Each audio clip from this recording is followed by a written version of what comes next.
Então, bom dia de novo. Eu vou começar de uma forma diferente, convidando vocês a, por favor, fechar os olhos e escutarem umas poucas palavras durante pouco mais de um minuto, se tanto. Pode ser? Então vamos lá. Fecha os olhos, por favor. Feche os olhos, aguce os ouvidos e da mais leve respiração ao mais selvagem ruído, do mais simples som à mais sublime harmonia, do mais violento e apaixonado grito às mais suaves palavras da doce razão, é somente a natureza que fala, revelando sua existência, seu poder, sua vida e suas relações e estruturas, de tal modo que um cego, a quem é vedado o mundo infinitamente visível, é capaz de apreender no adível tudo o que é infinitamente vivo. Essas palavras foram escritas por Goethe, um dos maiores autores de todos os tempos. Provavelmente, elas foram inspiradas pela convivência que ele teve com Humboldt, um dos grandes naturalistas e considerados por muitos o pai da ecologia.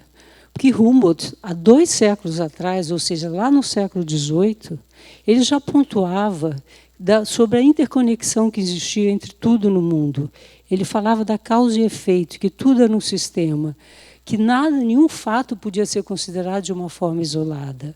Ele, inclusive, descrevia o nosso planeta Terra como uma grande teia, em que, se você puxasse demais um fio, podia ser que a trama se fosse desfeita. Ele chegou a essa conclusão a partir de suas andanças e também a partir de seus estudos. Ele viu como que a ação do homem, por exemplo, na América do Sul, na atual Venezuela, no caso, mas na época era tudo sobre a coroa espanhola, né, os países ainda não estavam divididos como agora, a ação do homem, as plantações estavam fazendo diminuir o nível dos rios, dos lagos. Então, ele começou a introduzir essa questão, a questão ambiental. Por isso que ele é considerado o pai da ecologia. Os outros ancestrais nossos, que foram os índios, também têm essa percepção sobre a conexão a que todos nós estamos ligados. Agora, eu vou contar uma história que aconteceu comigo, que ilustra uma perspectiva completamente diferente.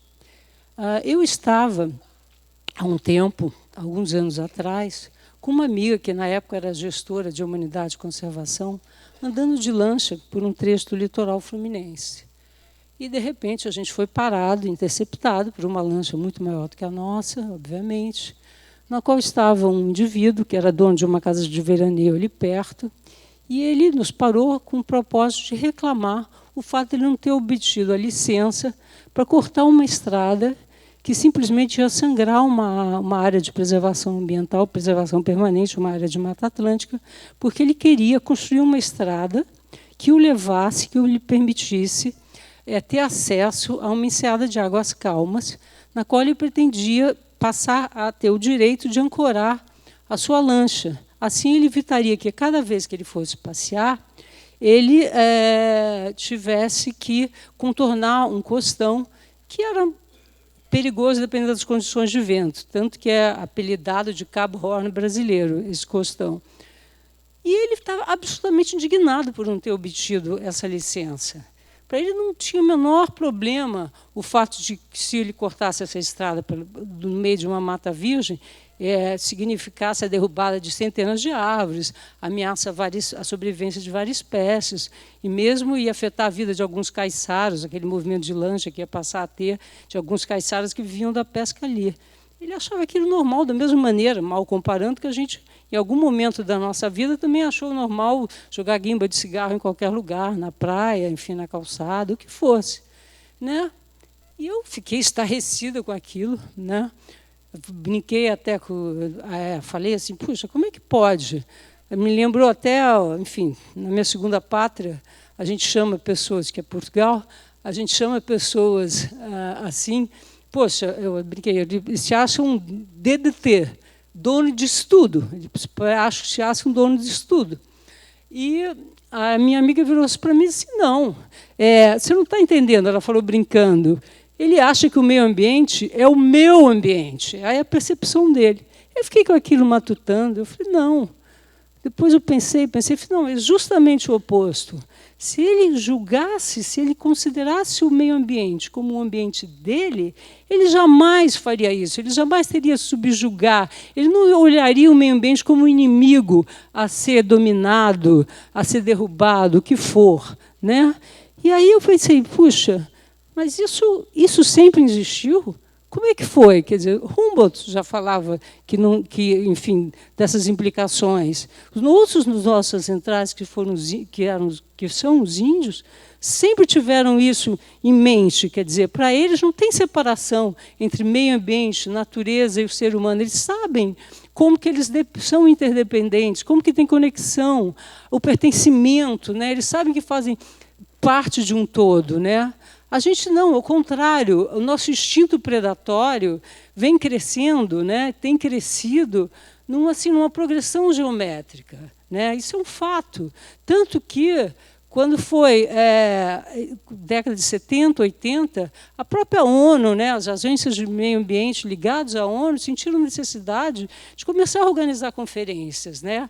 Teve a Rio 92 e tudo mais. E, por exemplo, teve uma definição que hoje em dia muita gente conhece, da Gro Brundtland, que é a ex-primeira-ministra da Noruega, que foi, junto com o Maurice Strong, um dos expoentes do movimento ambientalista a nível das Nações Unidas.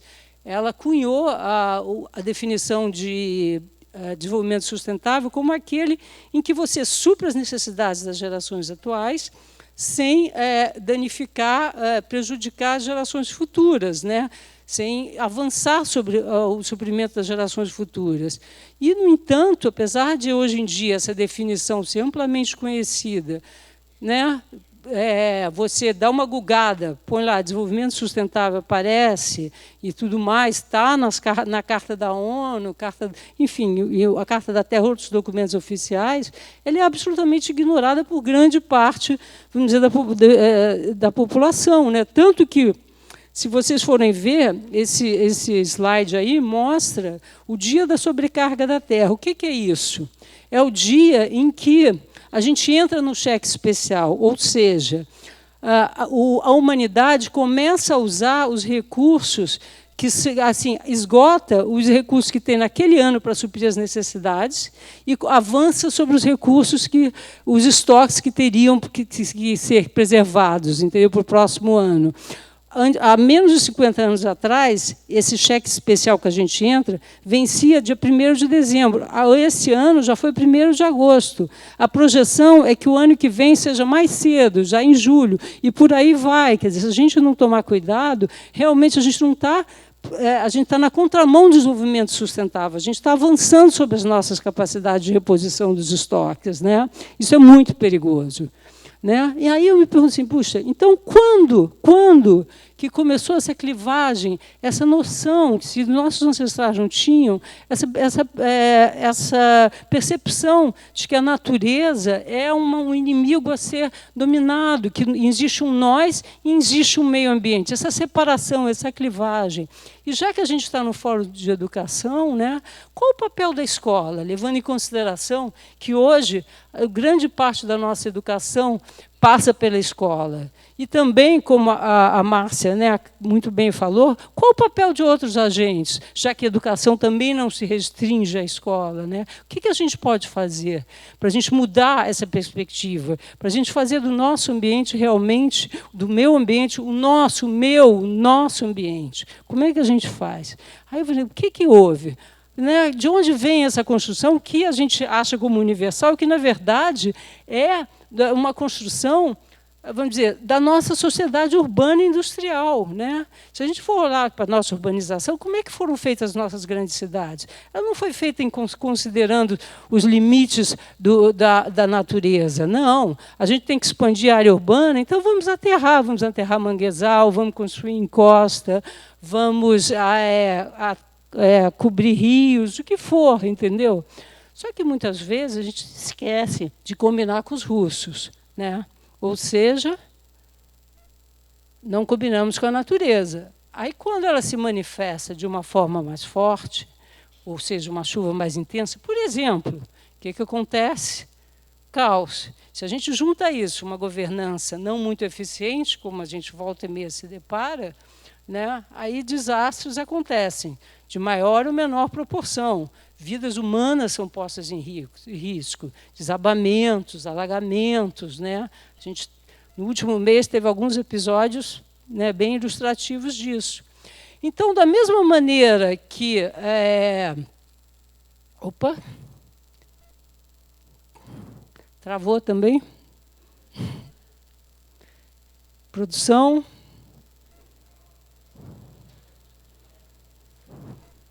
Travou aqui. Bom, continuando, da mesma maneira que... Opa, funcionou. Deixa eu voltar aqui. Da mesma maneira que...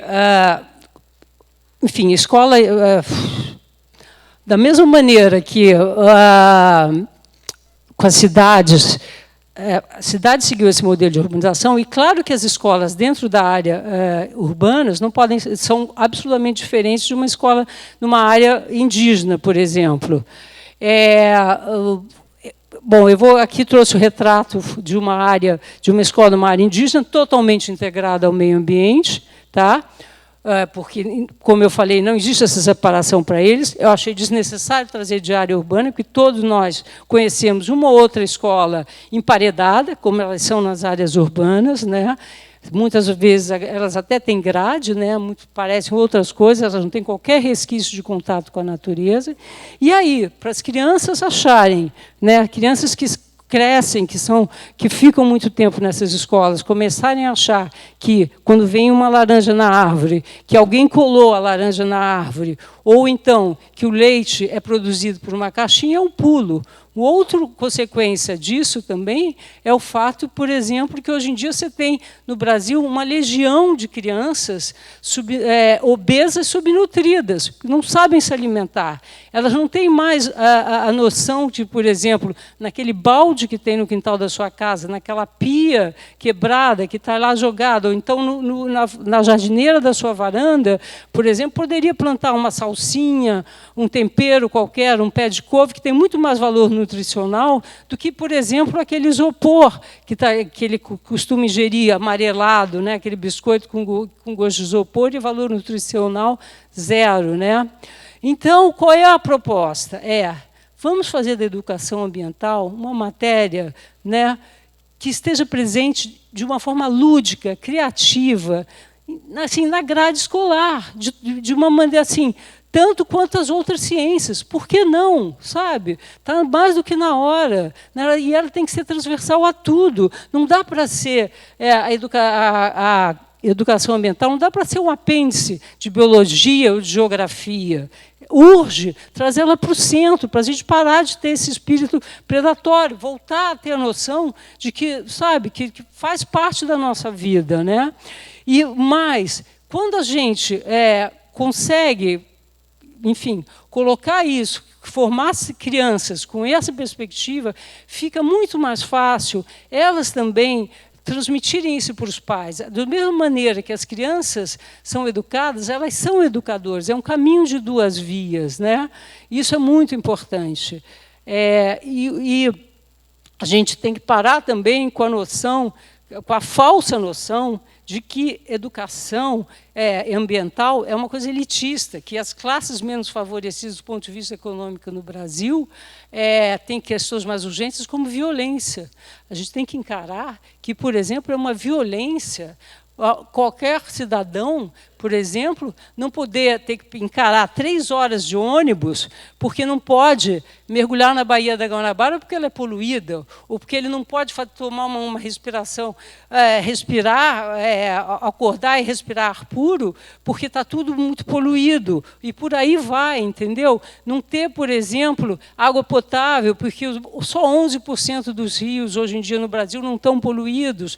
O fato de que, por exemplo, a gente tem uma rede de esgoto absolutamente absolutamente precária, né? 55% enfim, não é tratado, é jogado in natura. Não dá para a gente ter, assim, está entre as 10 maiores economias do mundo e ainda está nesse estado. Quer dizer, isso é uma violência, sim, é uma questão de direitos humanos, de respeito, né? E mais, e se você, as pessoas têm que ver que ambiente, né, meio ambiente, a questão ambiental é uma questão de cidadania, sim. Né? E assim, quando você começa a perceber isso, quanto você está conectado, quanto a tua ação traz consequências, você passa a ter respeito em relação ao teu outro. Né? Você pensa no outro, porque você sabe que você está conectado, que uma ação tua pode incidir sobre o outro. Então, é uma coisa, você fica com essa interconectividade com a inclusão. Isso é muito importante.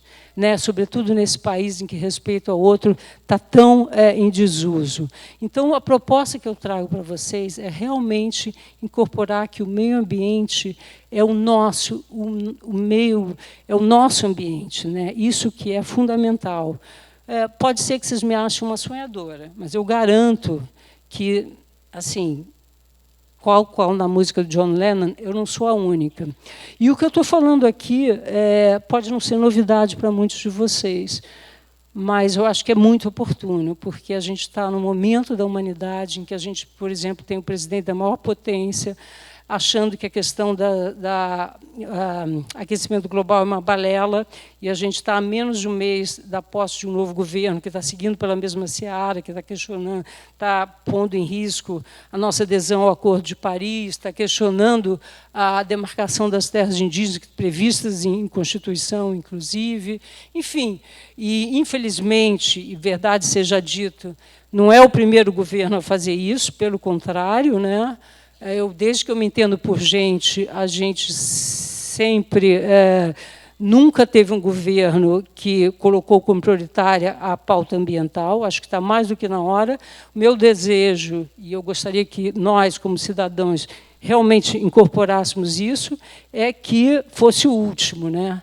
Sabe, que a gente realmente trouxesse para a nossa vida como uma questão central a questão ambiental. Ela já é central.